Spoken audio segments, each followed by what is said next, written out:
Hello, everybody. This is Love from Above with your Sibling Spirit Guides. I'm Maureen, and this is my brother.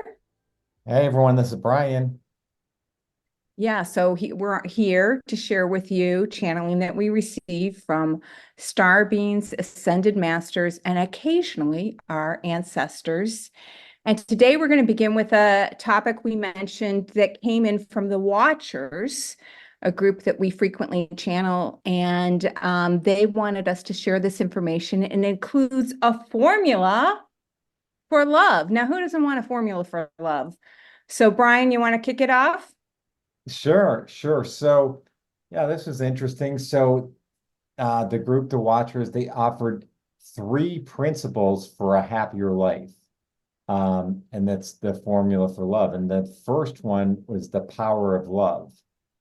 And so, what this, what they talk about here is really the power of the creator, so that the formula is such that when how do they put this? I'm trying to find 1 + 1 = 3.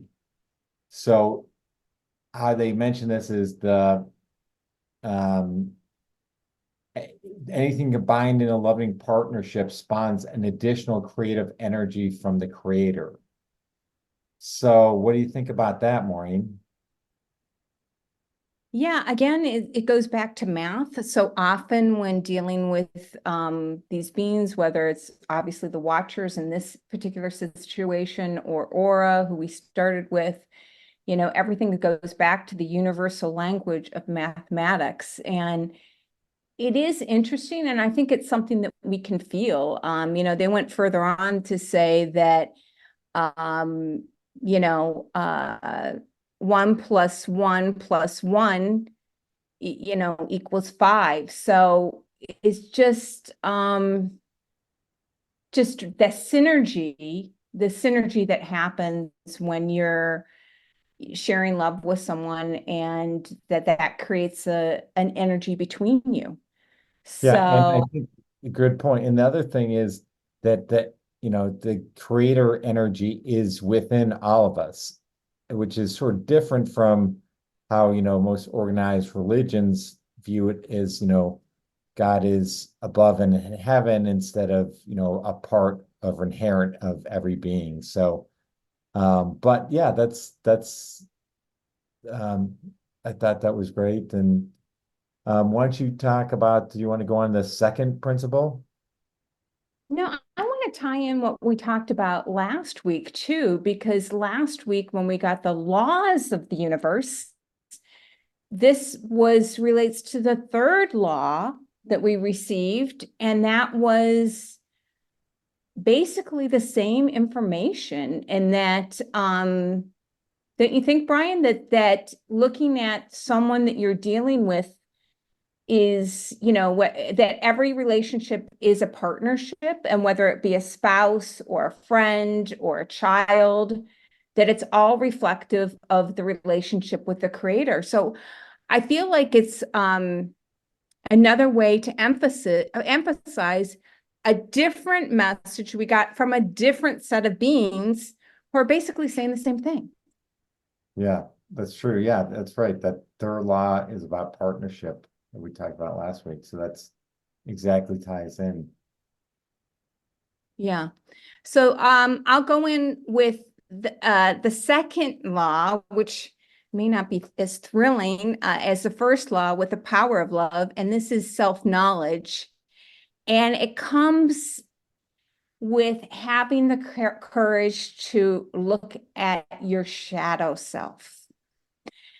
So, Brian, what do you have to say about this? You want to go further into Yeah, what they advise? yeah.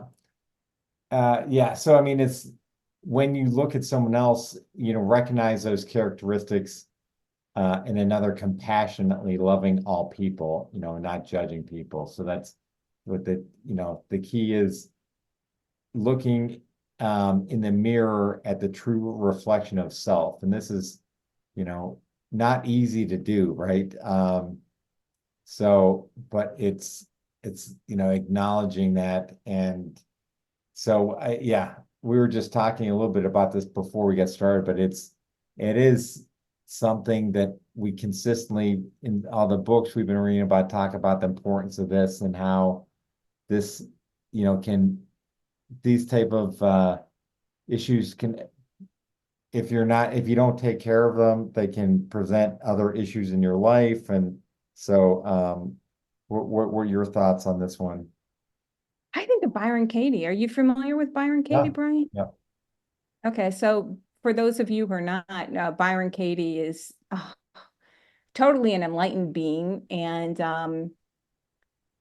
her big thing is, and it's free online. You can go to www.judgeyourneighbor and find this worksheet, and it's all about, you know, whatever the characteristic that you can't stand in your uncle or your coworker or whatever, that's a deep core issue that you don't want to look at. And yeah, I mean, and when you do that work, so there's been a lot of times where, if I start to think about grumble and be like, oh, this is, and then I'll do that work. And it is so painful. Like it's just like a knife to the heart, but then it's released and you realize like, oh,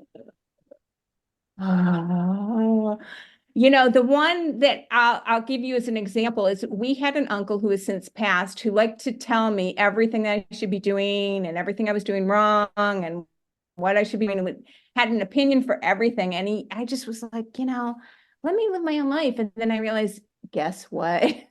I can do the same thing with the people I love, and it's coming from a place of love. Like I really love them, and I want to care for them. And this is. Hopefully I've changed that, Brian. I've changed that behavior, and I no longer do. Absolutely. Absolutely. Thank you, Brian. I love you. um, but yeah, I mean, it was really, really, really painful to look at that. But then once you do that, it's a courage of looking in the mirror, because once you turn around and look at the mirror, it's just like the shadow dissipates, like it's just gone and it's released. But sometimes it takes a while to turn around and look at it. So, yeah, but I would definitely say that is a principle for a happier life. Wouldn't you agree?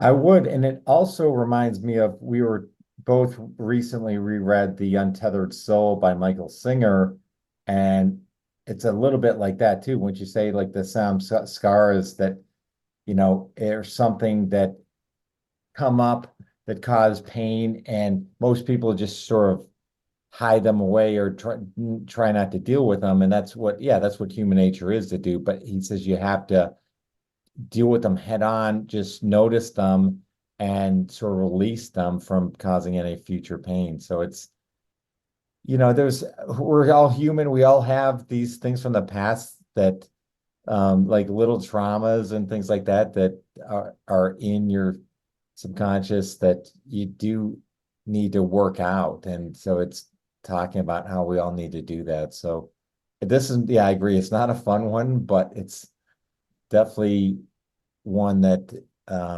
is important to acknowledge. I'm reading that Michael Singer book. I think that is a life-changing book, and I'm actually going through it now the third time, and I'm going to go through it a fourth time. And yeah, because what he says is, when you have those samskaras hit, that if you don't let it release, then it gets stuck in your body. And that's why, actually, last week I went to a healer I was telling Brian about before we got on this call. And, you go to these healers and they release this stuff that's been trapped in your shoulders or your knee or whatever, some trauma that you've absorbed. And, yeah, and I recently had a samskara hit, and it's interesting because my reaction to what was going on in my life was totally irrational, which is the first sign that you've hit a samskara. And so yeah, I really worked hard to release it so it doesn't happen again. Yeah. Yeah. So do you Well, want to talk about the third? yes, I'll cover the third one. So the third topic is endings are new beginnings. And it talks about like a good story. Death is an ending, but not the true finale. And that how, life is a continuous journey. Your soul's eternal and your path keeps on ascending. So, what were your thoughts on this one? I actually just listened to a message yesterday from Toth that again mirrors this in the same way. So Brian and I are always we get so much information in and it's so valuable and we work to assimilate it in different ways. But and what Toth was saying was at the end of our life, there's no judgment, but he said there are grades and it's it's nothing to be afraid of, but it's like rings on a ladder that every single person has to climb the same ladder. And there's no judgment if stay in the same rung for 3 lifetimes, but we're all moving up the same ladder, I guess would be. And he had, apparently Brian and I had recently graduated to a new rung. Which neither one of us are realized but yeah, we appreciate Todd saying, you've ascended to a new level. Congratulations. So, Yeah. but did you realize that, brother? We ascended? I know I don't really know what to make of that, but we'll take it. But I don't know. We're always trying to work on ourselves, but yeah, it's interesting that yeah, so I also like exactly like you said in the message they said there is no judgment and some choose to linger on a particular lesson, which is fine, but if you can continually spiral. It does also say that some people are going up in a rocket ship, others in a wheelbarrow, but it doesn't really matter. But the path ahead is clear. So that Which that again, I would say it's almost verbatim to in what Toth just recently said. So it's just interesting that we get so much of the same information from different sorts of beings, which I guess I'll lead to what we're going to talk about next week, because we've gotten so much information from different beings on, I don't know, Brian, how can you even explain what our next podcast is going to be about? I would say, how do we say, underwater, right? It's all creatures underwater that we've learned about and had some revelations about, some of the creatures that are readily known to humans and others that are not. So, but we'll cover more about the impact on the earth and on other beings and so a bunch of different topics about sort of, I don't know, watery creatures or sea creatures or whatever we want to call it. Yeah, and again, I'll just say that I'm really grateful for all the information that we get through because it's just very diverse and it's not something that's in any newspaper or textbook, and yet it's very compelling. Like we just got information, what was it, 2 days ago from Aura that they're in a new space dock situation above Australia. And they say they're grateful for that because Australia is a continent where there's large swaths of land that are uninhabited. But then they communicated that they communicate regularly with the Aborigines. So, I mean, it's mind-boggling, all of this information that we get, and hopefully we're sharing it with you in an informative and fun and a manner that you find useful in your lives. Right. And that just made me think of another thing that I was listening to a recent session. And do you remember this one? They talked about well, they call Earth the blue planet, but then they were sort of joking, saying you can't really see the blue right now because there's so many spaceships all around Earth that are here to help with, the ascension and raise a vibration. But there's so many beings it's, that he says. Well, I think they called it like a lattice of blue because you couldn't really see. Yeah, yeah, I remember that. They said that, and I guess that relates to the new edict that we covered in a recent session that for whatever reason, Earth had been, you weren't allowed to come to Earth. And now I guess the doors are wide open and we have a host of visitors who are, just outside. So it's just I'm really grateful that we're incarnated at this time. And yeah, but we always like every day or every week. I mean, we just get we call them doozies. I'll send Brian a text and I'll be like, oh, this one's a doozy. Yeah,